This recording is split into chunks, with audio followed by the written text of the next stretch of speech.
process. In all honesty, I didn't know how difficult that blue was going to be to remove. Is it easy to remove blue? Not all the time. Sometimes it will remove, sometimes it will do what technically it should do, and open the cuticle, push it in further, and you're making it permanent. So it's one of those things that maybe it will, maybe it won't, and unfortunately, we have to educate our clients in that way. I wouldn't tell a salon from stage or a guest behind the chair, unless something works 100% of the time, we can't say that it's going to happen. So we know when it comes to ruby blue, sometimes it's hazy, but we're looking to fade it. We're looking to fade it enough to a colour that we can work with. So with our liner and our 10 volume, I was able to remove quite a lot of that blue, and then I chose to pre-tone it. When I tone, I now tone differently, I think, to how I've ever toned before. I used to put a toner on at the wash house, leave it for 2 minutes, panic for the other 2 minutes, and then rinse it off. But the work that our clients are asking for now is so much more than ever before. Would you all agree? They want to look like unicorns, they want to look like mermaids, they want to look like this. They bring in Instagram photos of my own work and question why I can't do my own work on their hair. So it's a completely different minefield that we're in at the moment. So now I've started pre-toning quite a lot on dry hair. So in our Portmanteau range, in our colour XG, I use 10p. So that's a platinum on a level 10, so it's a violet base. Now for the violet not to overpower, I mixed it half with clear. What that will do is it'll still keep the violet pigment, but not too much to take over.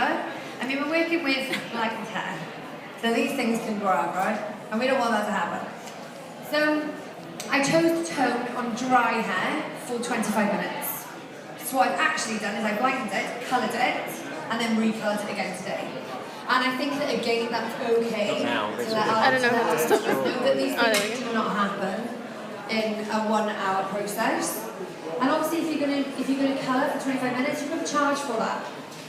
Toning is something that I'm seeing quite a lot of people don't charge for, and that's something that we need to add in, but particularly if you're gonna leave it on as a colour like that. So what that allowed us to do is create a really, really pale canvas. I think most of you saw it already this morning, before we'd coloured it. And then I went in with our pastel shade. So because these are so pastel, the hair needs to be on a clean level 10 for you to get the right results.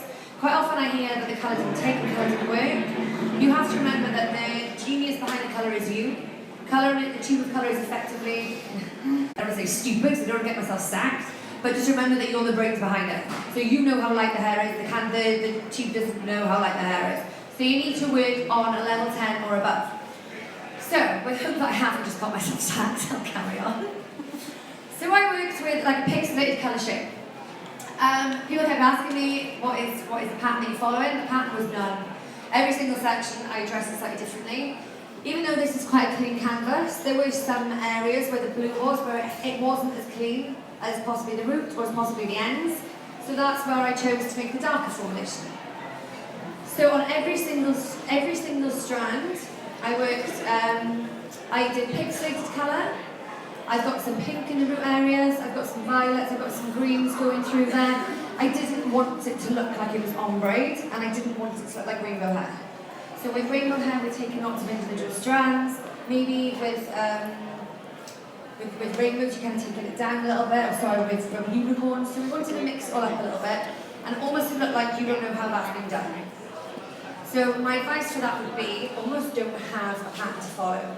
As long as the colours don't fit side by side, feel free to flip around with it quite a lot. I did put foil in between every section to stop them merging. Colour melting is amazing when you want it to happen. When you don't want it to happen, it's horrendous because the way that the colour world works, you merge the wrong colours and you end up with brown. So let's remember how colouring works. So we've got to be quite careful in that sense. So yeah, we're working with our pastel shades. This will look at lasting probably about 3 weeks. The paler you are, the less longevity. If you want it to last forever, you go blue. It's quite simple. So I hope you like this look, and I'll introduce you to Luke. Thank you. Please step forward. So this is a female version of myself. So when we did a model call, I said to the guy we did our model call for us, please get me a shaved head. I want to do some colour work on a shaved head. And I think with fashions now, if we look at Cara Delevingne, Katy Perry, and Kristen Stewart, they've all gone for like a highly bleached, crew cut, buzz cut, shaved head look, so I wanted to mimic that. But just because it is such a severe cut, I wanted to really make it very, very pretty, almost like a Barbie disco ball, in a way. So what we did is, as you can see on the screen, Sophie catered this morning. I clipped all her hair and then I took the edges in slightly tighter to give it that slight Sinead O'Connor cut from the Nothing Compares to You era. And then I lifted her up with our dual purpose powder lightener at 20 volt, and then I quickly neutralised toned with a blue violet 9 level, just so that I created that like perfect white canvas. Because if I'd have had any form of yellow, like Jem was just been explaining, it causes a counterindication. The soft, pale pastel pinks that I've been using would have gone a little bit more peachy or a bit more orange, and I want it to be a true. So then what I've done is, after it was neutralised toned, I've worked with our pastel range and our original Pop XG range. I've used like pink flamingo, pink, red and diluter.